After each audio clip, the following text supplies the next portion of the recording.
Arestado ang isang lalaki matapos tangayin umano ang cellphone ng kanyang katransaksyon na online seller. Tumanggi siyang magbigay ng pahayag. May unang balita si James Agustin. Hinabol ng mga pulis ang kotseng ito matapos takbuhan umano ng driver ang katransaksyon niyang online seller sa barangay Bagong Pag-asa, Quezon City.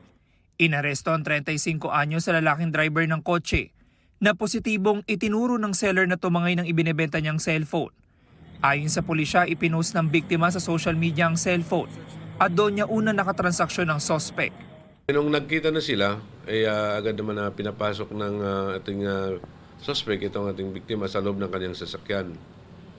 At doon ay habang sinichik nitong ating suspect, yung unit ay sinabihan niya itong ating biktima na kung pwede ay bumaba muna at iparada ng maayos yung kanyang motorsiklo. Ayun na, nang pagbaba ng ating biktima ay bigla nang humarurot itong ating suspect. Nakahingi ng tulong ang biktima sa mga pulis na nakatalaga sa lugar. Na-corner ang suspect matapos siyang makabangga ng isa pang sasakyan. Wasak ang harapan ng kotse na napag-alaman ng pulisya na hindi pagmamayari ng suspect. Nakipag-coordinate na raw sila sa Land Transportation Office at Highway Patrol Group para imbestigahan ito. Nabawi mula sa suspect ang tinangay na cellphone na nagkakahalaga ng mahigit sa 55,000 pesos. Sa imbestigasyon, nadiskubre na hindi ito ang unang beses na nambiktima ang suspect.